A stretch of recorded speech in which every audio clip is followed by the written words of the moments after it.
Dana White walks off the Howie Mandel podcast. Khamzat Chimaev is all hype. Merab Dvalishvili will beat Henry Cejudo. Or will he? We'll get into that prediction. And also, who in the heck is fighting at the UFC 300 main event? We still don't have an answer. And we're now less than 2 months away from the event. Stay tuned. We're getting into these topics and more next. Broadcasting live from an undisclosed location. This is the Community MMA with your host, Chris Cross. Yes! Yes! Let's go, baby! Dana White privilege. Let's go, baby! Baby! Baby!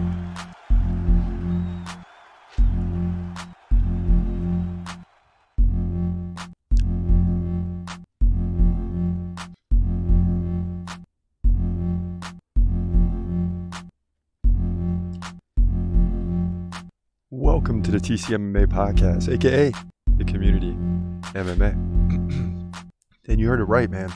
Dana White just up and walked off the Howie Mandel podcast, basically before it began. And I know you've seen this by now. We just haven't been able to get to the podcast till today. Dana White goes on to Howie Mandel's podcast.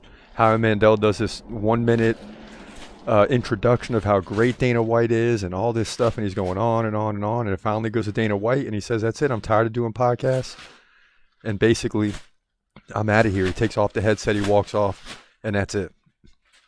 And they're left stunned.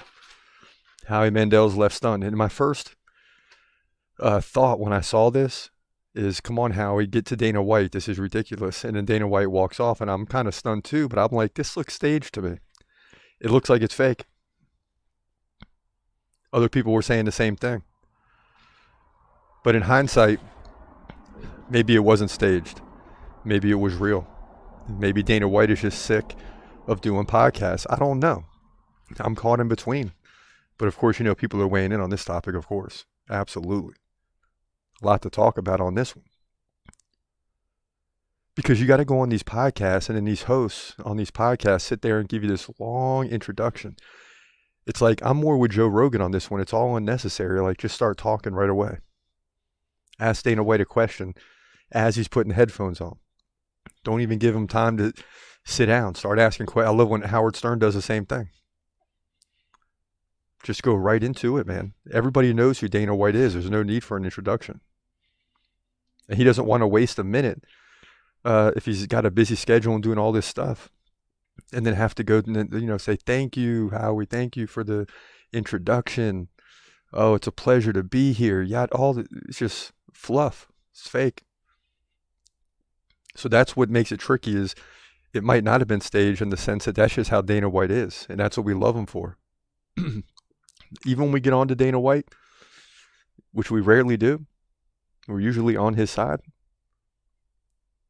In terms of fighter pay, in terms of how he approaches the media and the ridiculous questions he is asked and then has to answer sometimes. It's just, you just love Dana White and the reactions. Love it. And if he wants to walk off the podcast, fine. I wish he would come on my podcast and walk off. Because that's instant, like, promotion. Like, everybody knows that Howie Mandel has a podcast now. I didn't know. I didn't know Howie Mandel had a podcast. Did you? Maybe you did. I certainly had no idea that he had a podcast. Are you serious? Yes. Yes, I had no idea. Serious? Yeah. So if he comes on our podcast and Dana White walks off, everyone's going to know who the TCMMA podcast is. Everyone's going to know who Chris Cross is. I mean, that's just how it goes. Are you serious? Yeah. That's the Dana White effect, man. Dana White comes on the show. He just got to stay for 30 seconds. I'll say whatever. And then he just has to get up and walk off. Dana White privilege. Yes. Yes, I love it. Dana White privilege. Privilege. Privilege. Yeah. Privilege. Privilege. Yeah, he could get up and do whatever he wants, man. That's Dana White, man. Dana White privilege. He's got the privilege to get up and leave whenever he wants. Privilege. He's got the ability to. It's Dana White. It's Dana White. Like, do you think you think when Dana White leaves the UFC, whenever, hopefully it's not anytime soon, please God, but when he leaves, do you think like we'll still watch the press conferences in the same way? If it was just stale and generic? No, we like when Dana White doesn't answer questions or up and walks off the podcast, or that's what we love. It's stuff like that has made the UFC great. The personality of Dana White.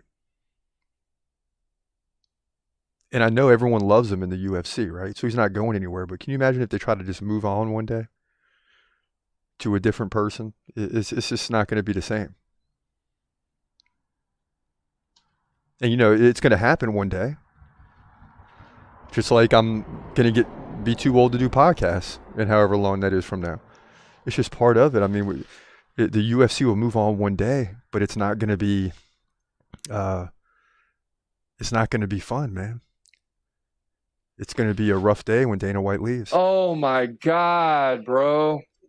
Because right now, I'm watching the post-fight press conference, not even for the news, but really just to see what Dana White does next, what he says, what questions he finds stupid as heck. What do you think about Jake Paul? What do you think about boxing? What do you think about Bellator? What do you think about all these topics these guys bring up? And Dana White's going to say something outlandish and crazy in a good way. And then people eat it up. I eat it up. I love it. So when he leaves one day, it's going to be crazy. But again, I wish he would come on our podcast and walk off. He's in Dana White. We speak your name. You're invited, man. Well, here we go. People weighing in. This wasn't staged. Howie is mad. This is Canadian passive aggression. Howie's introduction of Dana White was not intended to the flattery.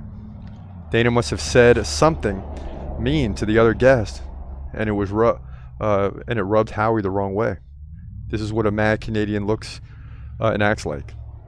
Dana's thank you was equally as insincere as Howie's introduction of him. The only way to beat passive aggression is passive aggression. Anything else, and you lose the fight or the argument. Yes, I hear you. So it wasn't staged. Yeah, and that's the part that's tricky. Is like, I don't know, man. It really could go either way. I mean, it certainly can go either way. Pablo says you can tell by the look on their faces it wasn't staged. All right, so 2-0. Delma Roberts says, nah, no way it's staged, Dana White. Don't get down like that. That's not his style. You could tell he was generally pissed. And without seeing the video before, it almost looks like he's pissed because of the long introduction. And you guys are saying, one of you saying passive aggression, and that Dana White doesn't do that. And I agree with you. I tend to agree with you. So there's probably something on the video before that we don't get to see, obviously, that happens. And what Howie's other guy in there, whoever that was, he said, I could see you guys are getting along real well. So there is something there that must have happened. It's interesting. There's something there that must have happened. That's Dana. No time for bull. If not staged, they're not showing everything. And that's the point. There's something else there that we don't get to see. There's just something that we don't get to see.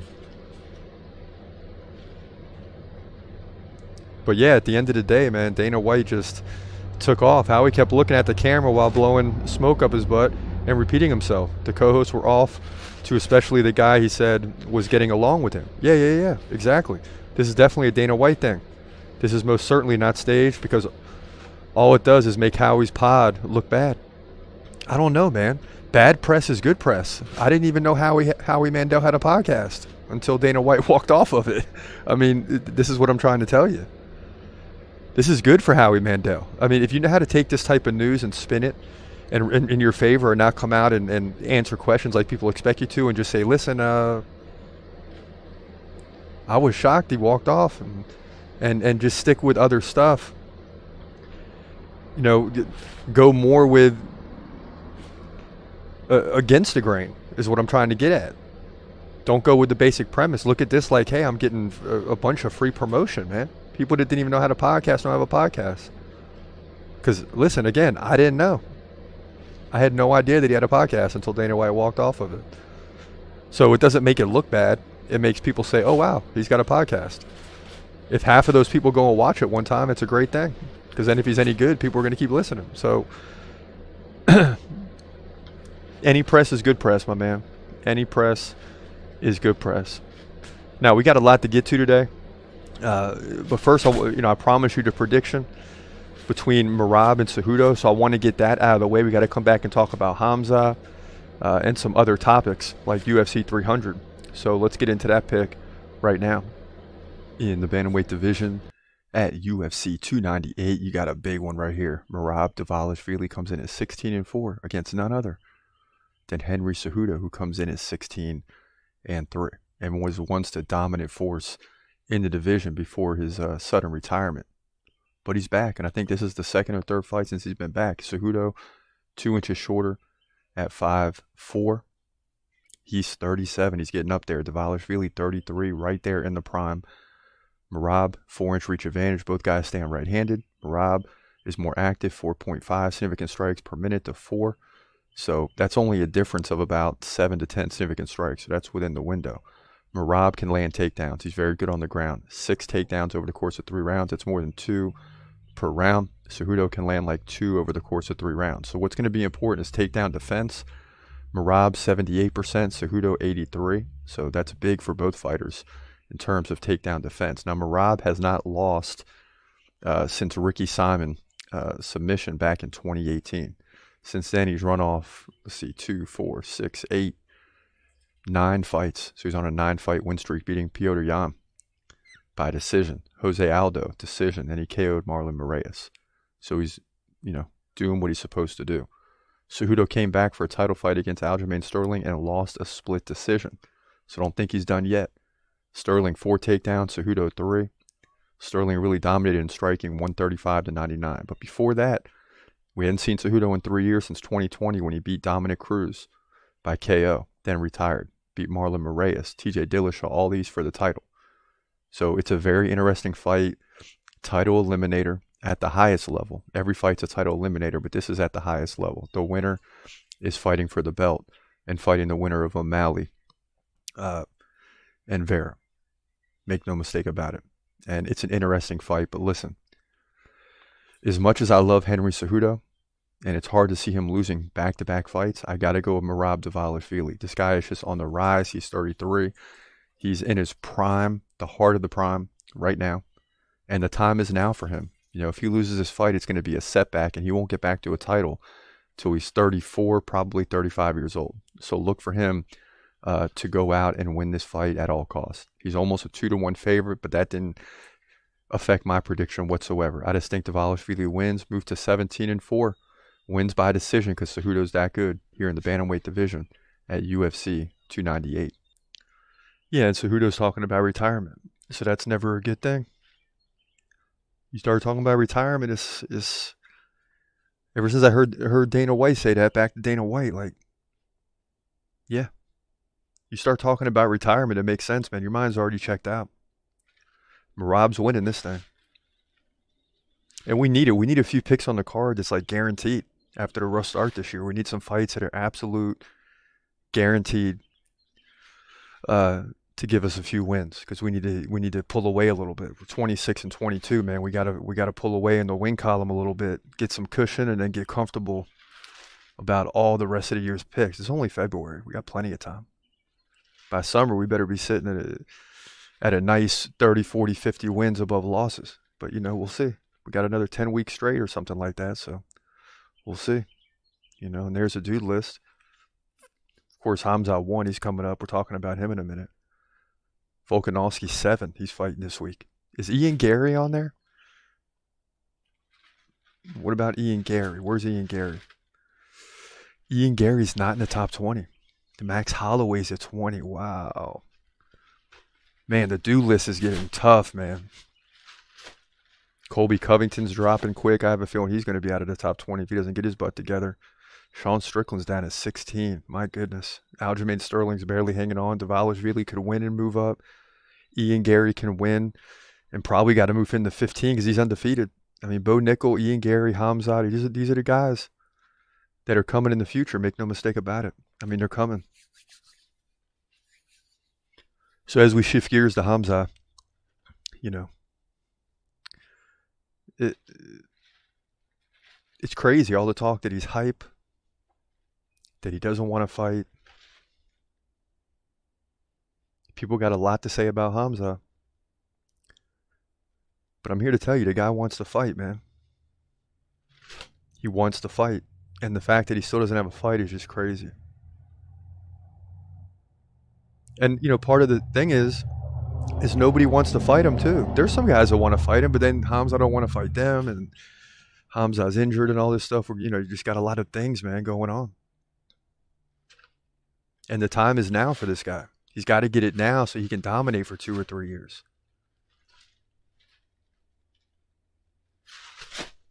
But he's also got to take any fight he can get. It's at that point where you just got to keep beating people. You keep beating people, man. These storylines of not having a lot of middleweight fights and all this are going to just fade away. And then they're going to have no choice but to make it, just forget about waiting for the title fight. Make it to where the UFC has no choice. And it's time for you to fight. We've seen that with a lot of other guys. You have the best chance to do it. And it's time. It's time to make it happen. If you're Khamzat, it's time to make it happen. Because you got people talking that, like, you're fake, you're not real, you're not as good as they say you are. I mean, it's just wild, man. Whoa! I mean, Khamzat will beat anyone on the planet right now. Please believe it. Anyone steps in the octagon with Khamzat, the night's not going to finish well for you. That's just all I got to say about it. You already know how I feel. Every time we do a live stream, not so much the podcast, we try to keep it, you know, what's coming up this week, and we'll get into Khamzat here and there. When we do these other live streams on YouTube and stuff, man, it always leans into Khamzat, and it takes over 60% of the time.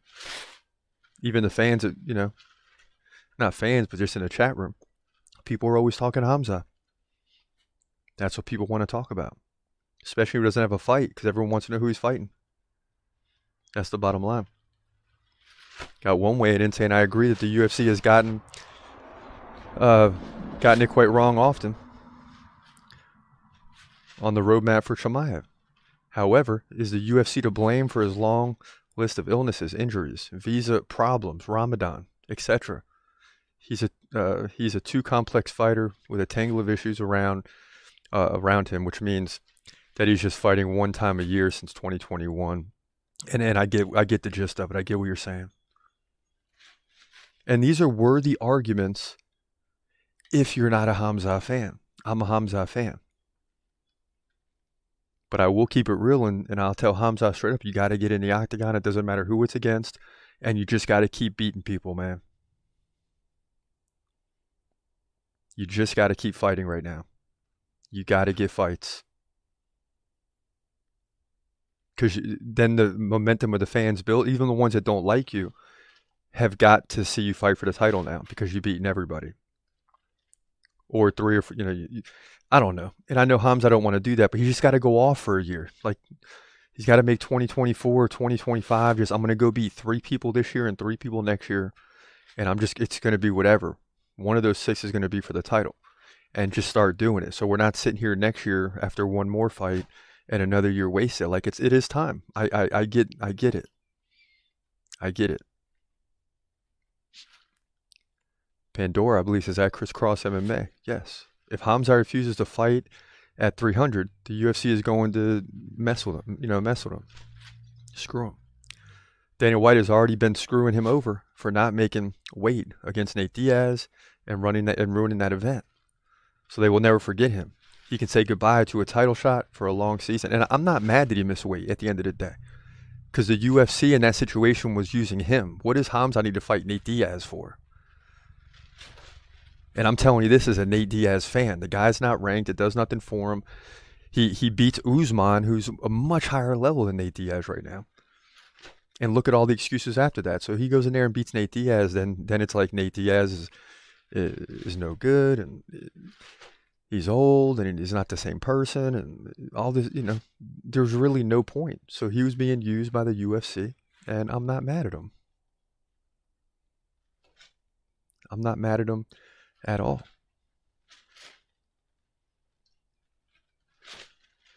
So Khamzat's going to continue doing what he's doing, and eventually they're going to have no choice but to put him in for the title fight.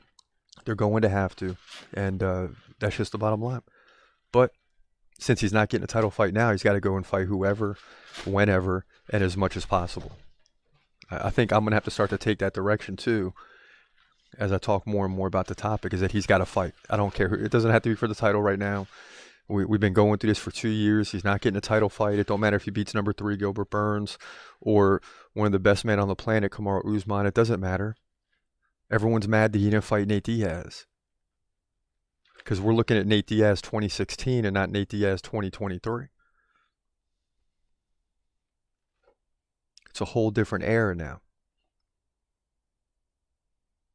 He was being used to sell tickets, to sell pay-per-view. It would, and it is what it is. I'm not mad about it at all.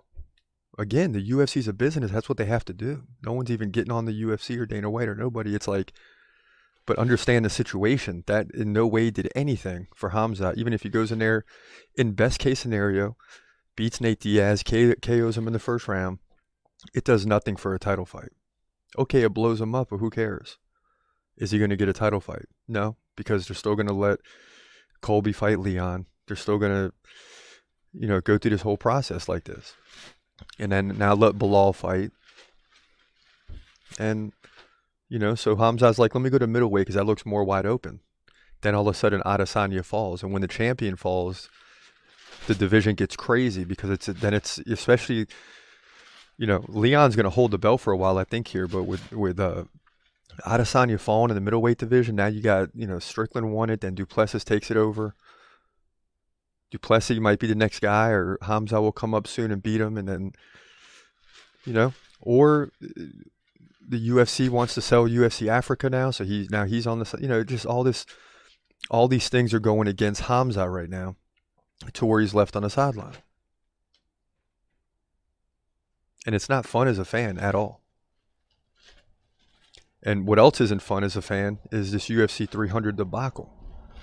Now they're saying we're not going to announce the main event until the press conference at UFC 298, and who knows if that's real.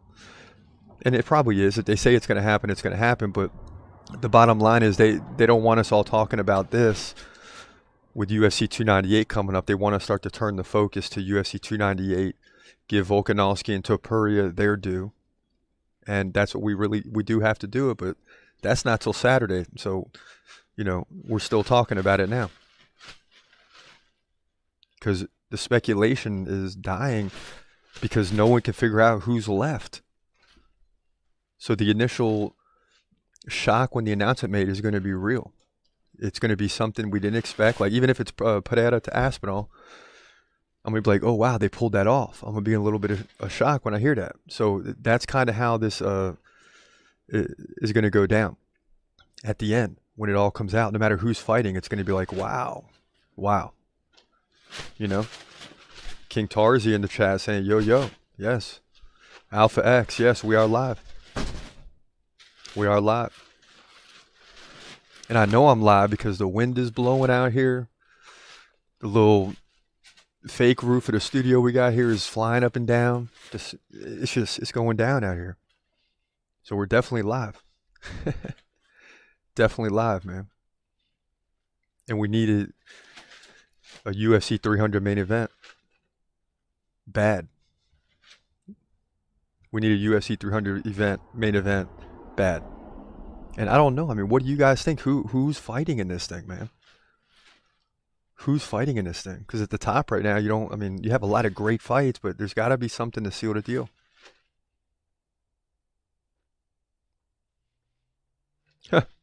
Wait, is this true? There's a betting line for who is actually going to headline the event. See, I thought about putting this out there, but I don't even know who is possible to be left.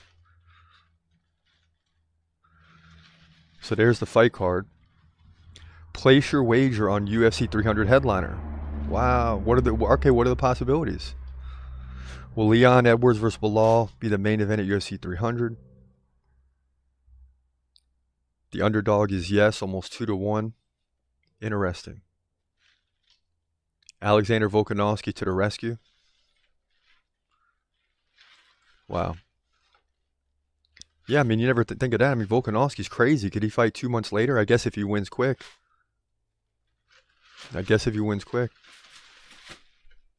So, that's all I see so far is those two fights. I'm scanning here to see if there's any other fights because I don't know.